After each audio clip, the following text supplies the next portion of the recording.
We are here today with Brian Preston, host of The Money Guy Show. So if you love watching money videos on YouTube, you've probably encountered The Money Guy Show. You guys are huge. It's incredible what you've built. And you now have a book, Millionaire Mission.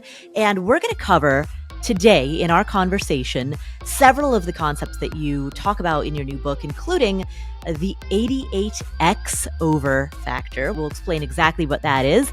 We're going to talk about 9 steps to building your financial order of operations, which is just a fancy way of saying where should you spend your first dollars and where should you spend your second dollars and your third dollars. As you save money, where should those dollars go? So we're going to discuss that, and we're also going to talk about the 5 levels of wealth. So welcome, Brian. Paula, thanks for having me on. This is a true pleasure. Thank you so much for being here. Brian, the first dollar that a person makes, they can grow that by as much as 88x. Walk us through the math of that. Yeah, one of the things I loved when I think about myself back when I was in my junior year of high school taking an economics class, and I had the teacher who's our economics teacher, who was also a wrestling coach, who was a Vietnam vet, and he just made an offhand comment that said, "I'm so jealous of every one of you guys, because if you just invest $100 a month, you'd all be millionaires by the time you retired." And I remember thinking, what? And what he was alluding to was really the power of compounding growth. And as I got into being a nerdy financial guy and started thinking about how does that happen? You know, how does $100 a month turn into $1 million by the time you retire? And then what I quickly realized was that every year that you know, if you think about time as a resource, every age has a multiplier for what a dollar can become if you just will start investing. And for a 20-year-old, that $1 has the potential to become $88. So that's why we call 88 times over, because we're always talking about the 20-something-year-old. We actually even, I'm so dorky, we even put a resource together. If you go to moneyguy.com/resources, where we even have it all the way back to a brand new newborn, which, if you can believe it, $1 for a newborn has the opportunity to become $647. So it shows you how powerful time and compounding growth really are in the grand scheme. What are the return assumptions within that, and what are the assumptions related to fee drag? What we do is that for 20 and younger, we do use 10%, but then every age after 20, it drops by 0.1% per year. So for like a 21-year-old, it's 9.9. For a 30-year-old, it gets down to 9%. 40-year-old, it's 8%. You can follow the math, and then we kind of level it out when you get around 6%. And is that because you're assuming that people are going to invest more conservatively as they age? So it's an adjustment for asset allocation? It's the glide path of life. You know, when you're young, you can swing for the fences and go for it. But as you get older and closer to retirement, your asset allocation is going to adjust, and you're going to start moderating. So it tries to take that into account. With an appreciation for the power of compounding, that often is what motivates people to save and invest their money. But one of the questions that we frequently receive is, hey, I have a disparate assortment of goals, some of which are short-term, medium-term, long-term. Where do I put my money? You know, I have a gap between my income and my expenses. Where should those first dollars go? I recognized as I started working with clients, because by day, my background's kind of unique in the fact that I graduated college with an accounting degree. It did not come from money, but I had a fascination with trying to understand how money worked. And then that also led me to kind of transition from public accounting into personal finance as a financial planner. So I was always trying to figure out how people made their money, or what's the most efficient way to maximize the opportunity of what money can create for you. And I started noticing a trend with all my clients. And then I even started noticing a trend with my own money. And I was like, man, there are systems out there, but these systems, some of them assume they're too basic. They assume that we're all horrible with debt and have no discipline. And then there's other systems that are just buck wild crazy, that there really should be a better way to do money. And then it hit me. I was like, wait a minute. And I'll never forget, it was on LinkedIn. And this was like 2014, 2015. I saw somebody had this math equation where it was using shapes and then it had parentheses and exponents, and nobody was getting it right. And I was like, man, do these people not remember PEMDAS? Please excuse my dear Aunt Sally. And then it kind of was like, ta-da, this is exactly what the financial world needs, is somebody to say, hey, there needs to be an order of operation, just like there's an order of operation with math. There's a financial order of operations. And that's actually where we gave birth to the idea of this concept of what to do with your next dollar. So that's why I always tell people, and it's completely free. If you want to go to moneyguy.com/resources, we have the downloadable version of the financial order of operations. So let's talk about then how let's go through that order of operations. So I'll start off. So first, step one, highest deductible covered. This is the one, a lot of people, there's popular systems out there that talk about like $1,000. And maybe $1,000 was good back in the 90s, but we've now gotten to a point where most bankruptcies are actually created by medical emergencies and other things where people have to go get in desperate debt to face the emergency of life. And I was like, this could be solved if people just went and wrote down every one of their insurance deductibles and then look to figure out what their highest was and have that covered. And for most people, it's probably going to be your health insurance. You're probably going to need to have somewhere between $2,600 for a single person or even, up to $5,000. But once you get your highest deductible covered, you then can move on to your employer match. And why is employer match the next thing? Is because employers with 401ks are typically offering 50% or 50 cents on the dollar or dollar for dollar matching. That's a 50% to 100% guaranteed rate of return. That's even higher than credit card debt. So that's why we give you, go get that free money from your employer. Then we have high interest debt, which is, now credit card debt's 25 to 29% with these high interest rates. You can't get wealthy when you're trying to get 8 to 10% on your investments, but you're paying a credit card company 20+%. So you got to tackle that. Then you can come back to emergency reserves. So essentially cash gets 2 steps on here. You get step 1 for highest deductible covered. And then emergency reserves is 3 to 6 months, unless you're a retiree. And then it's probably going to be 18 to 36 months. And then this is the most exciting one, is Roth. When you get to step 5, you can tax-free growth. You actually get to start investing. That's going to be your Roth IRA, your health savings accounts. And then we have come back to your employer plan, max out the retirement, accounts, at least till you get to the point of 25% of your pay. Hyperaccumulation, this is where you start thinking about, hey, I've built all this money. How am I going to spend this money? How all the different account structures between after tax, tax deferred, tax free with Roth. This is really with the culmination of trying to figure out, when will I need to use this money? If I'm retiring in my 50s, 60s, that all will have an impact. And then step 8 is the abundance goals. You notice that on the picture, we have the graduation cap, because this is also when you get to help the kids with their finances, because you've taken care of your financial foundation first before we help the kiddos out.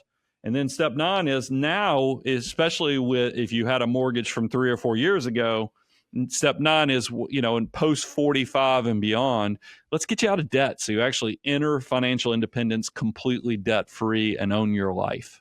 All right. Let's see a close up right now of the financial order, that page that you've got there. Yep. So Look at that. All right.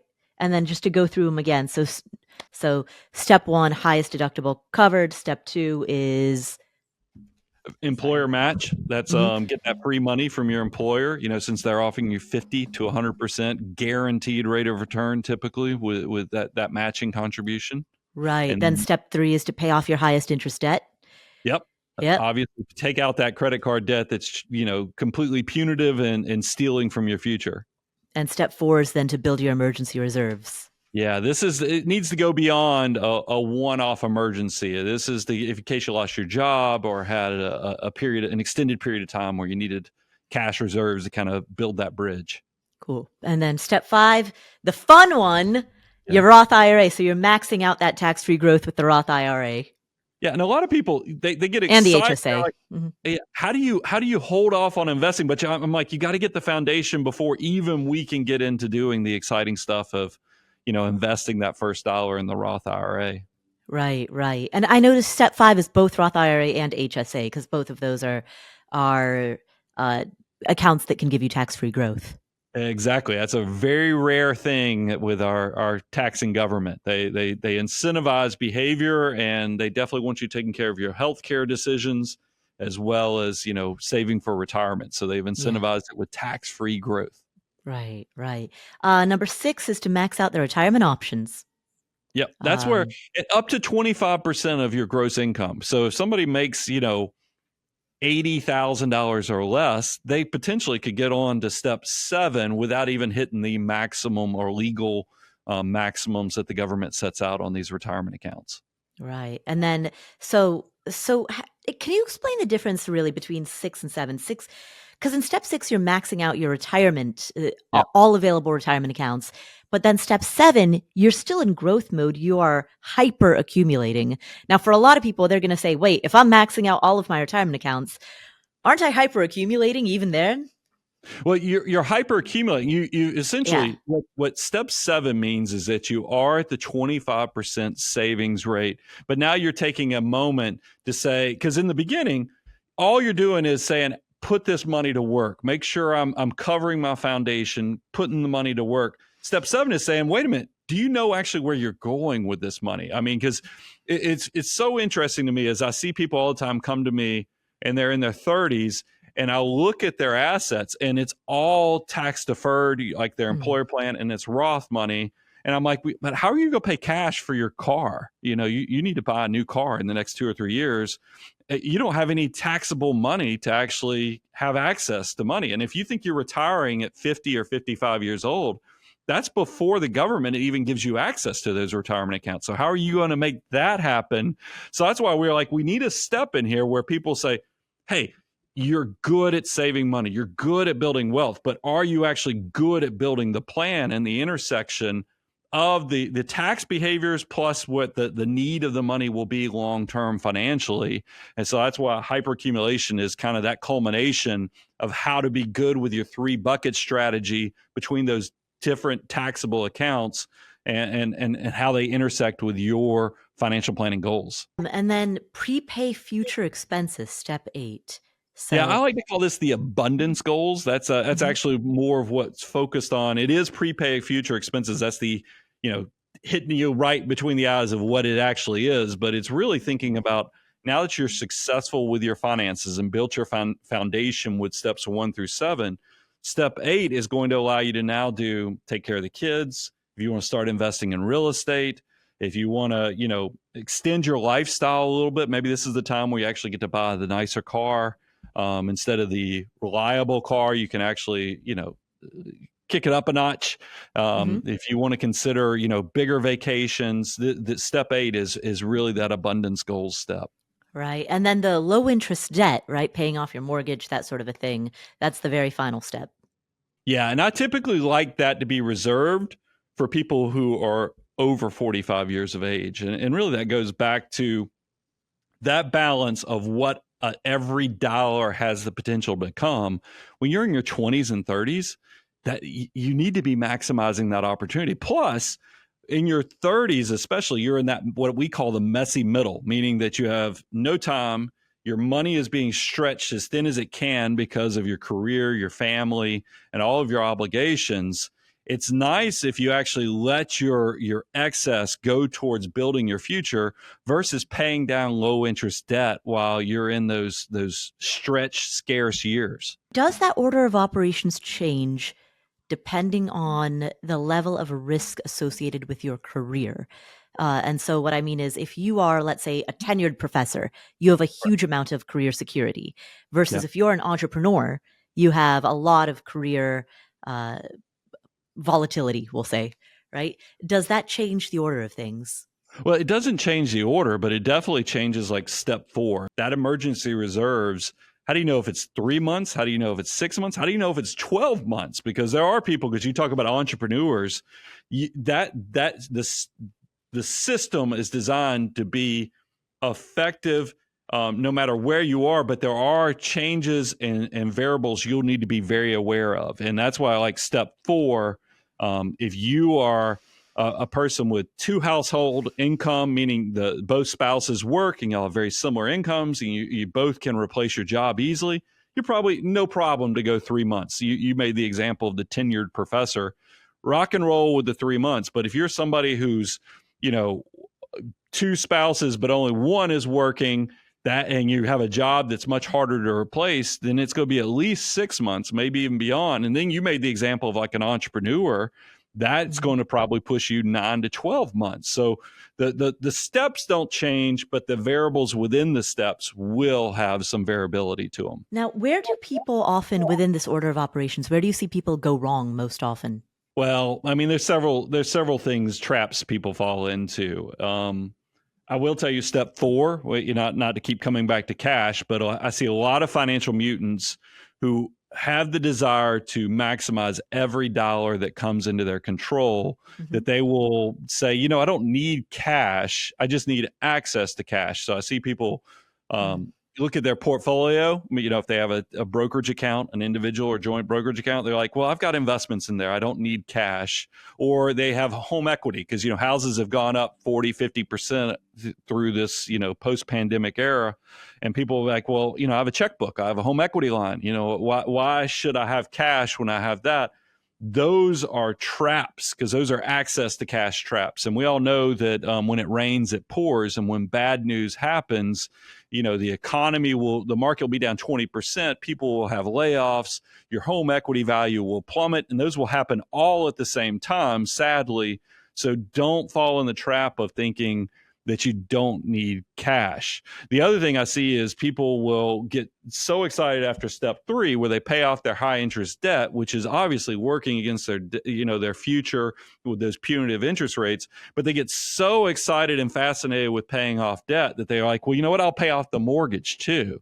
And even though they haven't built their foundation or their army of dollars to be big enough to reach critical mass to start working for them. So they'll go ahead and pay off that low interest mortgage, even though it's not the ideal time because they haven't done the get rich behaviors or, they're already focusing on the stay wealthy behaviors. And that's just not a healthy for the long term behavior. All right. You said financial mutants. Oh, yeah. That's all.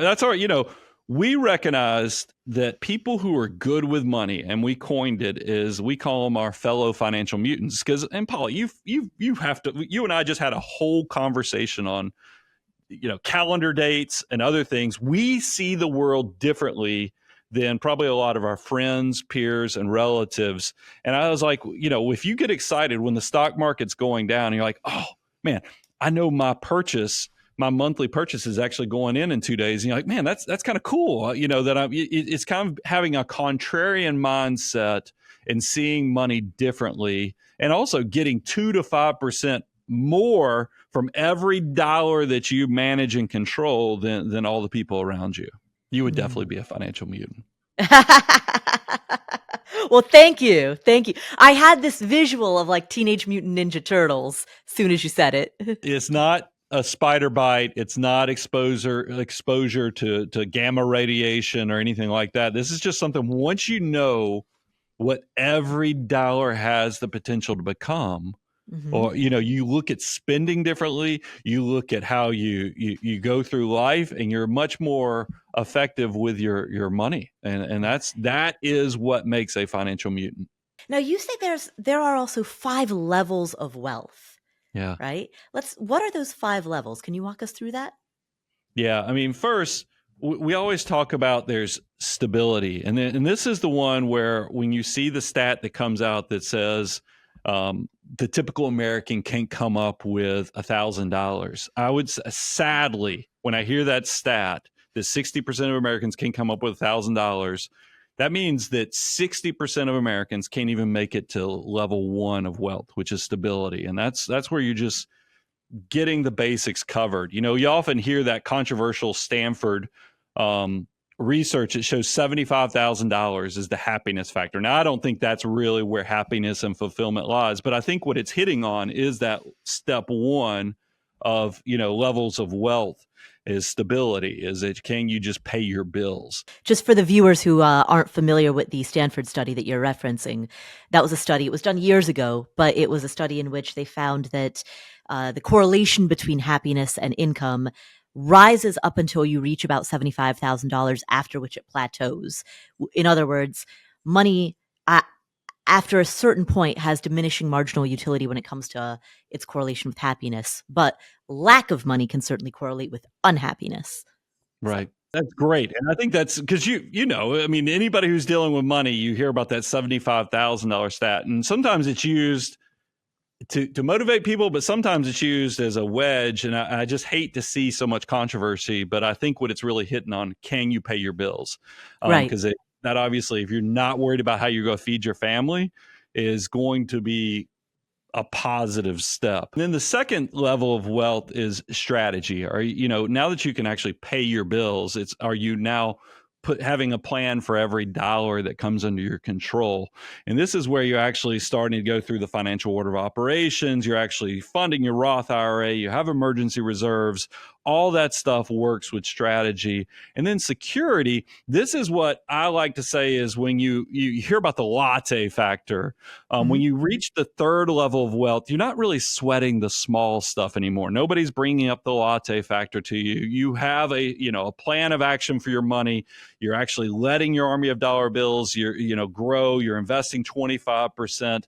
And then level 4 is freedom. This is what I think the majority of Americans aspire to. This is when you actually have started reaching the trappings of financial independence, meaning that your army of dollars, the money you've invested, is now generating enough income or appreciating enough that it's actually making more than you make with your wages or your earned income. So it's basically replacing your labor. That is an indicator that you're probably at financial independence. And then abundance, this is level 5. Now, when you get to financial freedom, that's step 4. That's like you hear the saying, do what you want, when you want, and how you want. That is financial independence. But I think there's a whole nother level, which is abundance. And that's, who you are, what you value, and what is your purpose on this planet. And I think a lot of people don't get into that level 5, because that's really at the tippity top, where you actually, money is not really the issue anymore. It's more of the mindset of understanding how you're purposeful and know what enough and abundance lie. Do you think that most people, as they're progressing up those stages of wealth, uh, is that like a conscious thought that a lot of people have, or is it sort of one day you wake up and you realize, hey, I'm at step 5, or I'm No, at I level think 5? that sadly, that's like I said earlier, is that 60% of Americans don't even get it to level 1, Hmm. because I think that they don't realize that they are active participants in their financial life. Sadly, I think most Americans just drift. They're rudderless ships, and it saddens me. That's why I love that we get to create content, because we're addressing that lack of purpose that I think people have with money. But I do hope that people who watch your show, or listen to your show, just like they watch and listen to our content, that they will start thinking about these things and go, man, I do want every dollar to have a purpose, and I want to be very good steward with what I'm doing with my resources. And I think you will. You'll start going, what's the why of my money? What's the why of why I wake up? And you'll start going through the progress of exactly where you get through stability. And then you'll like, strategy. How do I maximize this money? And then you'll say, well, wait a minute, that's fine. But now that I've got security, which is that level 3, where's freedom? And then after freedom, because if you just focus on the math, you'll find that money is empty. That's why when people tell me that if they just had $3 million, they'll be financially independent and all their problems will go away, I'm like, you probably have not thought through how money, and you have to know what you're going to. And a lot of people don't put that effort in. So I do hope that people watch content like on the 5 levels of wealth. That's why it's one of our more popular shows, because it Mhm. hopefully wakens something within people where they go, yes, I am an active participant. I can be the star of this feature film of my financial life. I just need to take the reins and make something happen. Well, we're coming to the end of our time. Are there any topics I haven't asked about that you want to emphasize? the big thing is don't just assume life is going to happen and you're going to maximize your money. Actually have a plan and an order of operation that ensures that you're going to be successful. Well, thank you, Brian. And where can people find you if they want to see and hear more? Yeah, of course, go out to moneyguy.com. I would encourage, if you want free stuff, we love to give free stuff away. Go to moneyguy.com/resources. And of course, with this book, I've poured my life into this book to try to make your life, your financial life especially, better. Go to moneyguy.com/millionaire mission, and we have all the details, all the free upgrades, and all the places that you can buy this book. And I hope that it will have the impact with all the love that I poured into this book. Nice. Well, thank you. Thank you.